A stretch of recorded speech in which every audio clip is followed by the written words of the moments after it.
Yan. So, hi everyone. We're gonna do another vlog. Tayo po nandito ulit sa ating paglalakad sa ating mga kaibigan, no? So, pasensya na kayo kung medyo maingay pero kailangan ko mag-vlog. Sige, inuutusan tayo eh. So, hindi pwede nating hindi gawin. Maraming umaasa, no? So, yun. First and foremost, Merry Christmas sa inyong lahat. Nauna na akong bumati, no? And maraming salamat sa mga sumusubaybay sa ating video. Yan. Nasa labas tayo kaya I'm sure medyo maingay yung dinig nyo. Pero kailangan ko tong gawin. So yun. Paalala, no? Reminder. Sabi ni Papa G, tatawid tayo, nasa intersection tayo ngayon. Reminder natin is huwag po natin kakalimutan na manalangin sa Panginoon. Sa Panginoon, no? Aside from that, yan.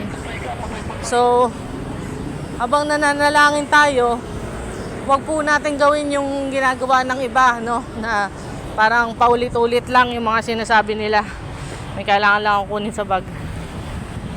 Na parang yung dasal hindi pinag-iisipan. Parang same things, no? Yun sinabi yun actually sa Matthew 6 verse 7 to 8, no? And when we pray, don't be like people who don't know God. At pag nagdasal tayo, huwag tayong maging parang mga tao na hindi kilala ang Panginoon.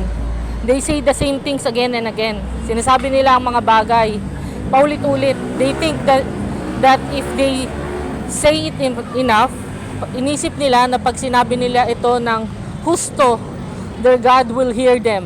Ang kanilang Panginoon ay maririnig sila. Don't be like them. Huwag kayong maging tulad nila. Your fathers know what you need before you ask Him. Alam ng inyong Ama ang inyong pangangailangan bago nyo pa ito hilingin sa Kanya. Yan. So, kailangan ko lang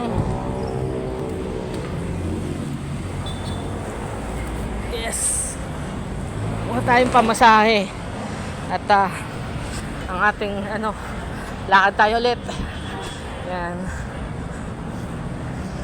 So ibig sabihin pag nagdasal kayo, simple lang ito para maarawan naman tayo, no? Yan, kailangan din natin to, vitamin D. Kailangan naarawan din tayo kahit paano. Yan. Para ma-absorb ng katawan natin, lalo na yung mga puyat, no? Yung hindi natutulog ng madaling araw. Yan, kailangan talaga yan. Para may vitamins tayo sa ating katawan, di lang puro iniinom. Kasalain pa ng kidney and everything. So yun, reminder, no? Pag nagdasal tayo, huwag tayo magdasal na parang minemorize na lang natin yung libro. Gusto niya magdasal ka. Mataimtim mula sa puso mo.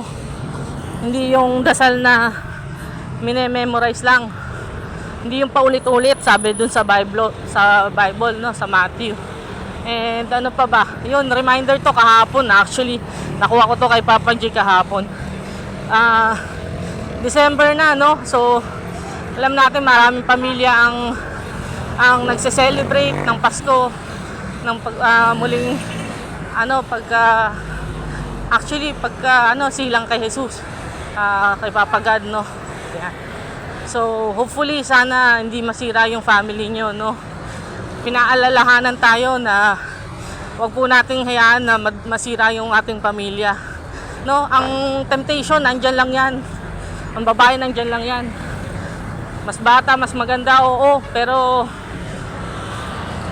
hindi mo naman alam, pagtanda mo, kaya ka ba alagaan yung bata na yan? Diba?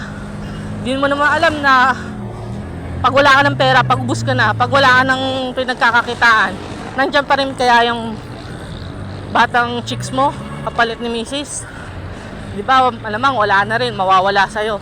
Kasi pag ubus ka na, iiwanan ka rin yan. Pag wala ka ng kwenta, lalayo din yan sa'yo. Pag wala ka ng pera, lilisanin ka rin yan. Nangyari na nga kahapon, nag-post ako. Yung nangyari kay Bruce, kung kilala niya si Bruce Willis, imposibleng walang may kilala kay Bruce Willis, no? Demi Moore yung asawa. iniwanan, pinalitan na mas bata at mas maganda. Anong nangyari? In the end, iniwanan din siya ng babaeng yun. At yung babaeng na yun, nung iniwanan siya, at nilagay siya talaga sa home for the aged, yung pang matatanda, yung hindi na kayang alagaan. Doon na lang siya inilagay. Buti na lang mahal na mahal pa rin siya ng asawa niya. Diba? Kinuha pa rin siya. Nilagaan siya. Family custody ang lumabas. Huwag po na nating hayaan na mangyari sa atin yun. Kasi pag yun ang nangyari sa iyo, malaking pagsisisi ang gagawin mo talaga. No? So, reminder to na huwag natin gagawin yung mga bagay na dapat hindi natin ginagawa. Ingatan po natin ang ating pamilya at mahalin nyo ang inyong mga pamilya. Yun lang, andito na ako sa pila eh. Till next time, bye!